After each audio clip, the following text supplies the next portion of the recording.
Good evening, everybody. My name is Marcus Muirhead. I'm a caseworker at Abaski Solicitors and I'm their Deputy Head of Immigration.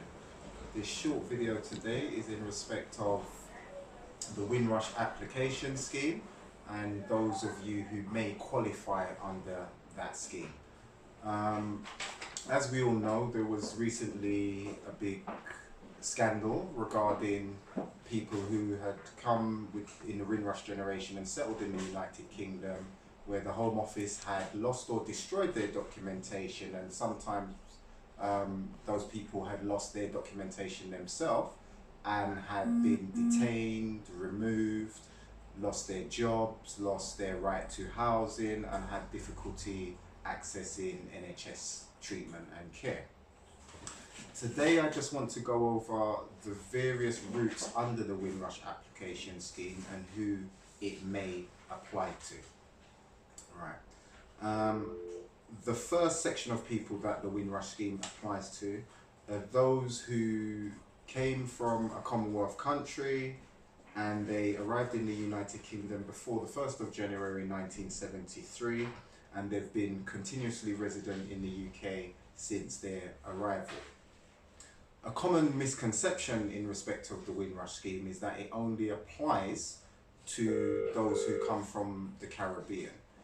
That's a common misconception, and what we believe at Abaski Solicitors is it's important to get the message out that the scheme actually applies to any Commonwealth national. So that encompasses those of you who are from Africa, who are from Pakistan, who are from India, Australia potentially. A common theme that I often advise clients is I say if you look at the countries that are part of the Commonwealth, it's around 52 to 53 countries, and its scope is much wider than the Caribbean. So that means those of you who, what you should always consider, do you come from a country that was formerly run by Britain and was considered as a colonial colony? Personally, in terms of clients that I have dealt with personally, that has encompassed, I've had clients that have come from Nigeria and they've been able to qualify under the Windrush Application Scheme.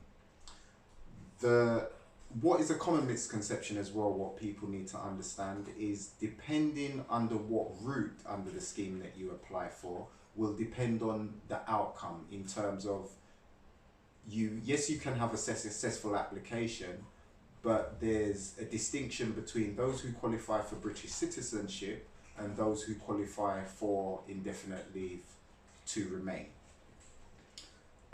Those who would qualify for indefinite leave to remain rather than British citizenship would be those applicants who originally came before the 1st of January 1973, and then they went back to their home country and left the United Kingdom for 2 years or more.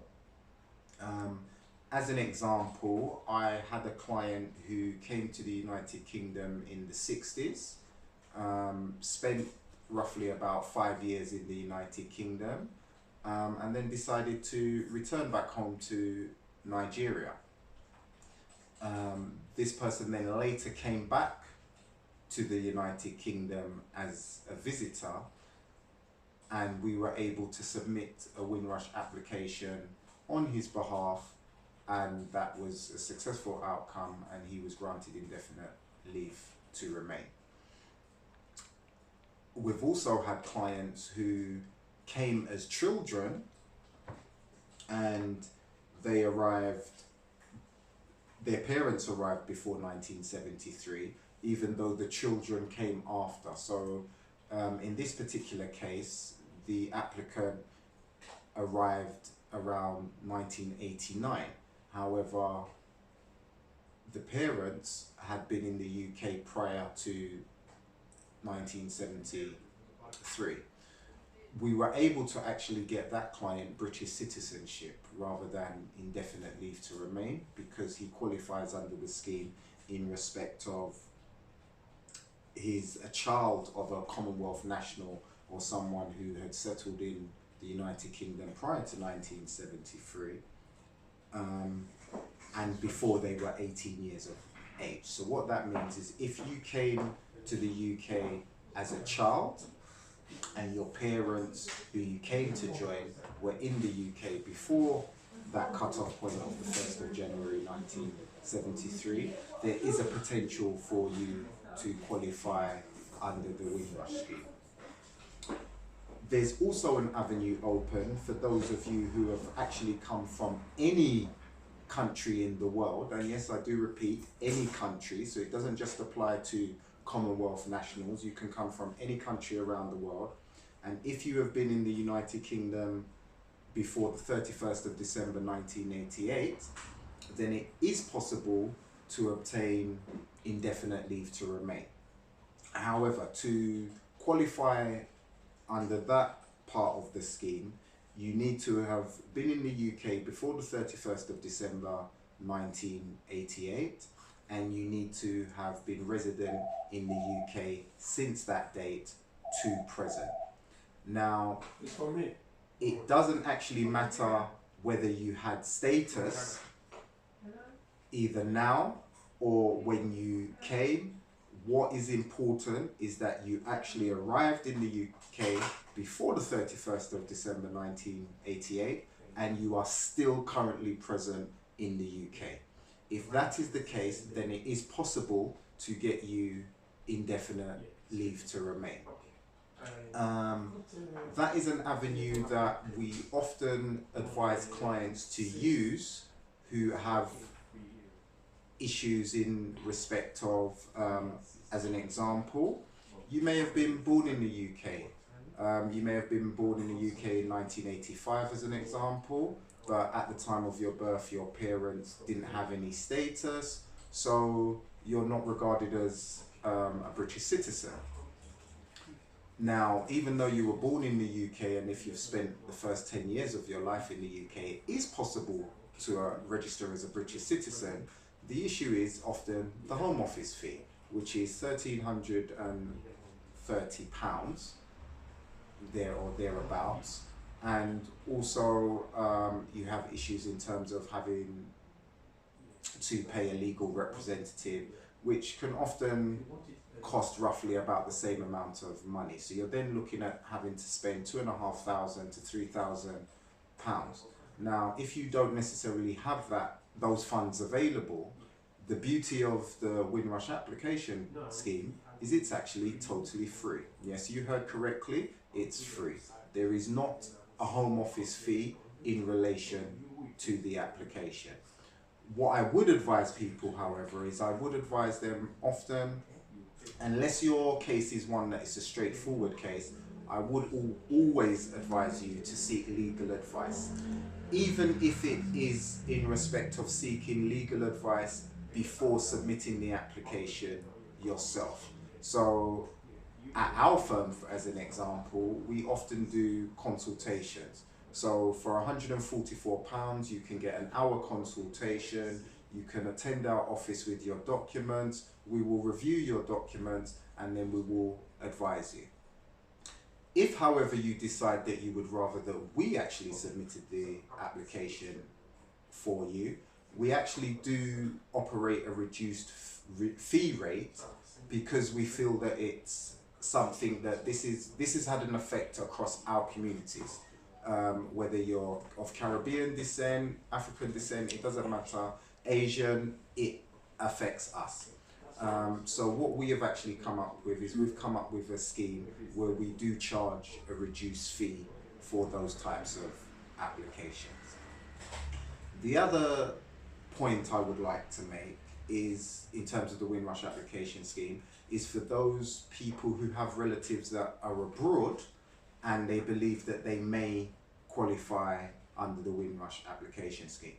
What has actually come out through various legal representatives and various law firms is that those who are actually applying from abroad have tended to have their applications refused.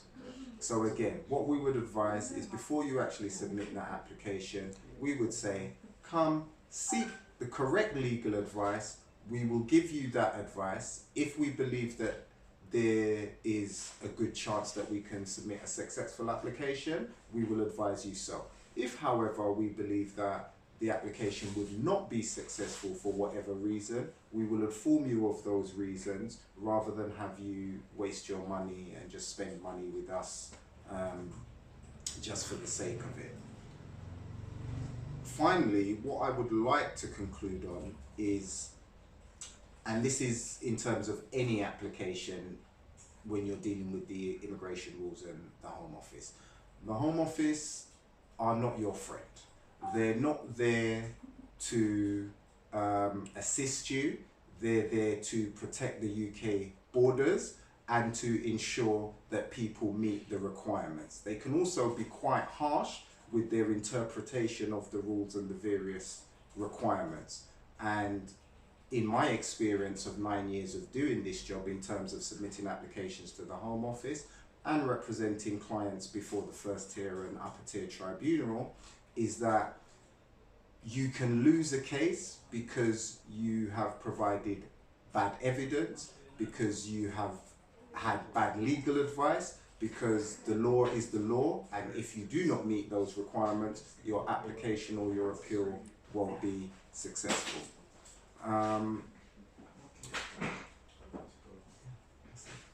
So what I would, how I would like to conclude today is to say, please feel free to give us a call on 0207 739 7549, or alternatively, you can email myself at Marcus, that's MARCUS, at Obaseki, OBASEKI, solicitors, all one word, .com. Or alternatively, you can email us at info, INFO, at obasekisolicitors.com.